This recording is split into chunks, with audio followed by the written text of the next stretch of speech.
You don't get what you want by just wanting it.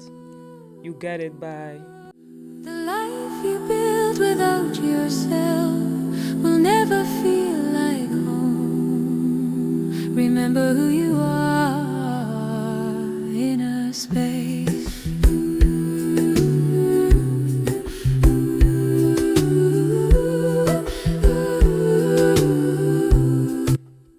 almost nothing is out of reach. But unfortunately, most people will never even come close to touching what they really want because they don't understand this one concept. And it's not about setting goals or about having high aspirations and dreams. Neither it is about being perfect or about endlessly searching for more knowledge. It is about moving in a way that naturally attracts your desires. Because the world, your world, doesn't respond to potential, nor it responds to the things you want. It responds to those who are making the decision to know themselves deeply, to remember who they are and to reclaim the truth of who they are and therefore their power. You don't get what you want by just wanting it. You get it by refusing to exist in a way that repels the things that are truly meant for you. By restructuring your life around what you know is true for you. By becoming so obsessed with the quality of your inner space because you know that is the foundation of your outer creation. And that a healthy connection with your own essence is the only way to make that what lives in your heart and soul real. And there's only one price to pay, and that is to sacrifice everything that is standing in the way, which you would be more than delighted to pay if you would know who you are. That brings us to the first layer, self-knowledge. Because to know what is standing in the way, you have to know your way. And to know your way, you have to know who you are. Most people think that they know who they are, but will be surprised by how much of that is shaped by the experiences, thoughts, and opinions of others. If you don't know yourself, you don't know how to move forward in a way that leads to true fulfillment. You can visualize a firm quantum leap, but you will just be moving faster into the wrong direction. Like I've done, building a multiple six-figure business and then having to rebuild everything from scratch. When people talk about timeline shifting, quantum jumping, manifestation, self-concept, they often assume that you already know what you want, but more important, that your desires are coming from a clean and a true place. That you can just decide and shift. And that is very possible, but we shouldn't ignore the fact that in reality, a lot of desires are still layered with conditioning, identity, compensation. That is where people end up chasing status instead of alignment, safety instead of truth, validation instead of actual soul desire. What matters more and will be the vehicle for true, deep, sustainable transformation is knowing yourself so deeply that you can live in congruence with your design. That is the foundation because clarity creates direction, and direction creates aligned action, and aligned action creates wanted results. We don't need to force leaps.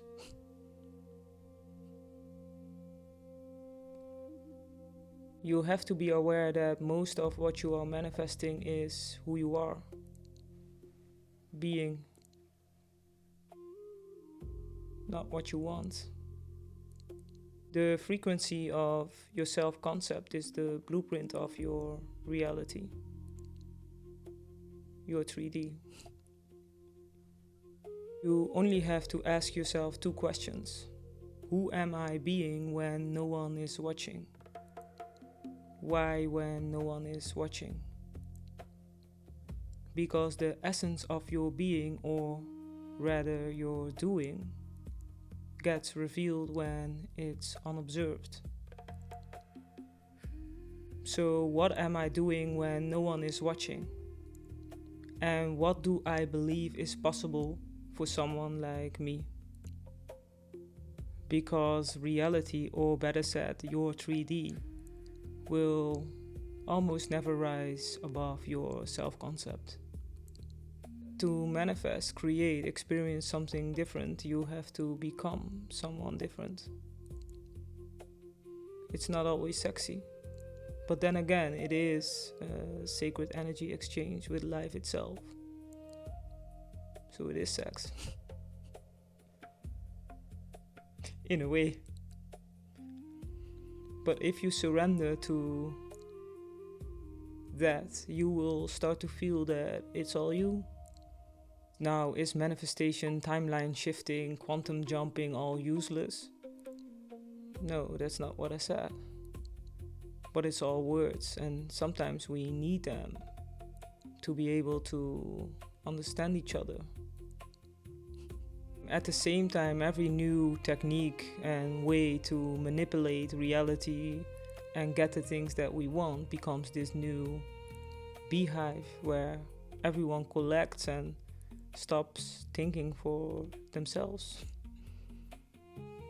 I don't like throwing words around like confetti without actually knowing what they mean, in essence. Most of it is only called magic because people can't fathom the fabrics of reality. Energetic transmission, what they call frequency, and transmutation. If you strip away all the fluff, it becomes the dance that you have with your own consciousness, your awareness, your perception, your focus, identity influence, the things you move toward, the things that you create. It's very real, but then again, it's not a magic trick. When you zoom out, it's not an instant jump, but rather compounding behavior. And none of it overrides misalignment. To make this even more simple, manifestation without self-knowledge is projection. Self-knowledge without action is stagnation. And when you intertwine both, you get movement that you actually want. The reason that I keep mentioning those things is because it's very easy to get lost in concepts and words. A lot of stories sound very good, but when you start following them without understanding, they will only lead you further from the truth, from who you really are and the things that you actually want. Things like manifestation and quantum leaping can really become a distraction from doing the deeper work of knowing and following what is true for you. We don't need to leap timelines. We need to stop building from a false starting point. What quantum leaping is in essence is you change how you see yourself and you start to act from that immediately, so your life has no other choice than reorganizing around who you are. That's it. And that's the point. It sounds less sexier because it's not instant teleportation. We humans. I always like to think in formulas because I believe there's a formula for everything. And it helps me memorize things, but more important, apply them consistently because that's where the magic happens. In this case, the formula is identity shift, which means who you are being, what you are doing when no one is watching, plus an immediate behavioral shift,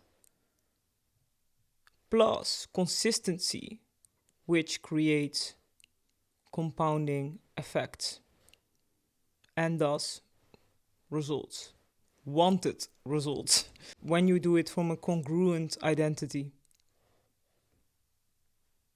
And that doesn't mean that you always have to be in that state. It is more about how fast you can snap back when you get pulled out of it. And that has all to do with how you deal with your emotions. Can you just stay present with them? Can you just move through things instead of rejecting them and putting all this resistance to all the things that are inherently connected to life? You will get pulled out of it. How fast can you snap back? Okay? It's about how fast can you get back on track. And the more you practice that, the faster you can snap back. There are things that can help strengthen our beliefs, to anchor the invisible into the visible, like tools, rituals. Those can be fantastic. Those can be great, as long as you know the difference between an anchor and dependency. A tool versus condition, expression versus control. If a method or a belief truly gives you power, it's a tool. When it holds all the power, it becomes a crutch. What does that mean?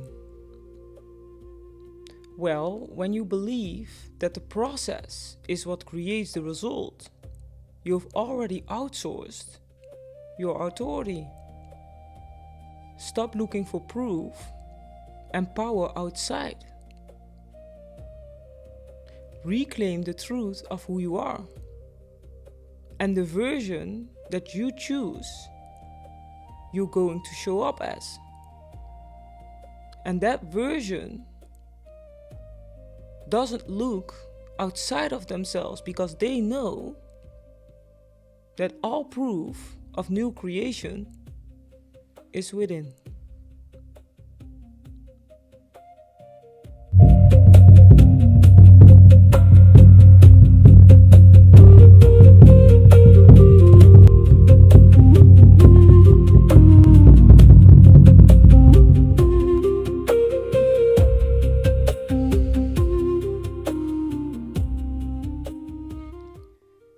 So the real question is not, what do I need to change out there? But from which version of me am I trying to change this? From which version of me am I trying to reclaim power? Because it's that version that is going to recreate the same pattern that you are trying to dissolve or outrun. No matter how many tools, methods, or timelines you try, it all comes down to wanting to feel powerful and in control. So, if that's what you want, might as well go for the real thing and start within. That's it for now. Gaat hierbij laten. Honor your inner space and carry yourself with grace. See you next time.